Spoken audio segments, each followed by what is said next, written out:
Bonjour à tous, on se retrouve pour une nouvelle chronique consacrée à l'analyse psychiatrique des personnages de l'univers de James Bond. J'ai précédemment axé cette rubrique sur le profil psychiatrique des méchants.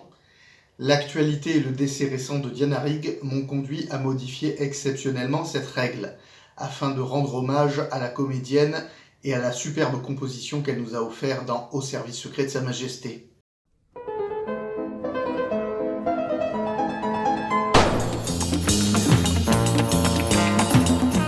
Tracy est un personnage complexe, en plus d'être brillamment interprété.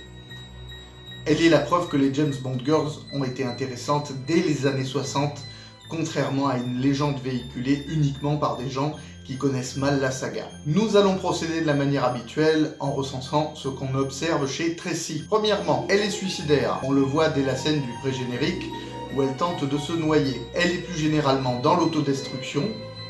La scène du casino où elle mise sans avoir d'argent pour payer en atteste. Sa conduite automobile également atteste de cette mise en danger permanente. Elle est impulsive.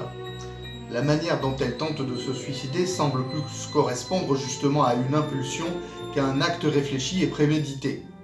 Tout comme son banco dans la scène du casino. Elle a des conduites à risque et même addictives. La conduite automobile dangereuse, le jeu, et peut-être un goût pour s'attacher aux mauvaises personnes, en l'occurrence un agent secret, celui qui la conduira à sa mort, mais également lors de son mariage précédent à un homme infidèle. Dans les conduites à risque, on peut noter également la scène où elle fait mine de vouloir assassiner Bond pour son plaisir, pour voir sa réaction.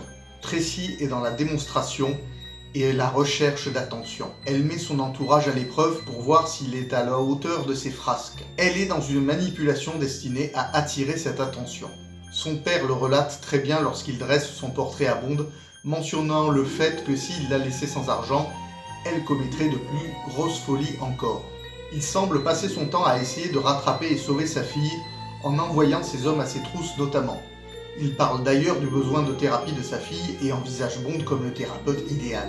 Tracy est également abandonnique, c'est-à-dire qu'elle a peur d'être abandonnée. Elle provoque ce risque paradoxalement pour se faire du mal, comme lorsqu'elle reçoit très mal Bond à l'anniversaire de son père, pour ensuite décréter qu'il ne va plus s'intéresser à elle et aller pleurer dans un coin. Tracy est dans un mal-être permanent lors de la première partie du film, ne parvenant pas à se poser et ne trouvant pas goût à la vie. Ces troubles confèrent toutefois un avantage à Tracy, elle n'a pas peur de la mort ni de la violence. Elle est combative et courageuse, on peut le voir lorsqu'elle combat Gunther, l'homme de main de Blofeld, ou lorsqu'elle se livre à des cascades en voiture ou à ski, et ce, avec le sourire. Alors, à quoi correspondent ces observations cliniques? Je peux vous dire que c'est un tableau que je ne vous ai jamais présenté. Il s'agit d'une personnalité de type borderline, ou état limite en français. Comme je vous l'ai expliqué précédemment, il y a deux grandes structures de personnalité.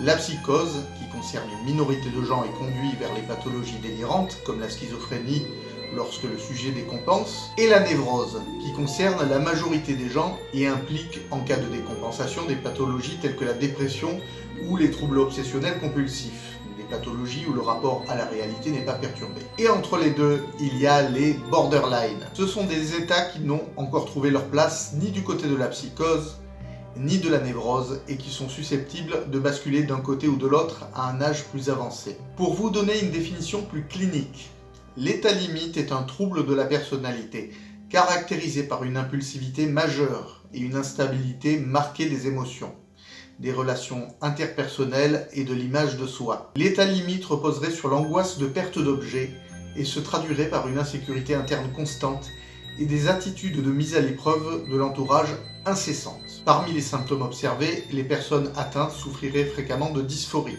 La dysphorie, ou humeur dysphorique, généralement labile, désigne une perturbation de l'humeur caractérisée par un sentiment déplaisant et dérangeant d'inconfort émotionnel ou mental, symptôme de la tristesse, de l'anxiété, de l'insatisfaction, de la tension, de l'irritabilité ou de l'indifférence. Les relations interpersonnelles sont particulièrement instables et intenses, pouvant facilement passer de l'idéalisation à la dévalorisation de l'autre. Les modalités défensives permettant de décharger l'angoisse ressentie comprennent réaction impulsive, voire agressive, troubles alimentaires, comportement et sexualité à risque, conduite addictive, voire dans les cas les plus extrêmes, automutilation ou tentative de suicide. On reconnaît bien tout ce qu'on a pu citer avec Tracy. La sexualité est souvent chaotique.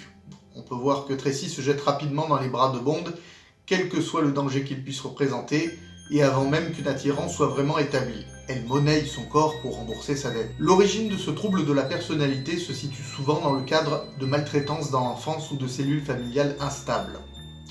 On peut noter à cet égard que le statut de fille de gangster de Tracy a peut-être contribué à l'engager dans cette voie. Dans quelque chose de plus positif, on peut noter que la thérapie souhaitée par le père de Tracy en la poussant à s'engager dans une relation suivie avec Bond semble fonctionner et l'équilibrer.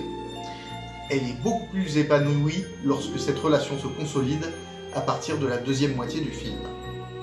Bond n'a jamais rencontré ce profil de femme et c'est ce qui semble l'attirer et le conduire pour la première fois à avoir des sentiments plus profonds. L'attitude cavalière de Tracy envers la vie, pour paraphraser GoldenEye, lui rappelle peut-être la sienne. Et son attitude de mâle et de dominateur, pour reprendre les termes de Draco, semble la rassurer. On ne peut encore une fois que rendre hommage à cette immense comédienne qu'était Diana Rigg pour avoir donné à Tracy une telle consistance et avoir rendu le personnage aussi passionnant. Je vous remercie d'avoir écouté cette chronique. N'oubliez pas de vous abonner à la chaîne et de mettre un petit pouce bleu pour montrer que vous avez aimé. Ciao!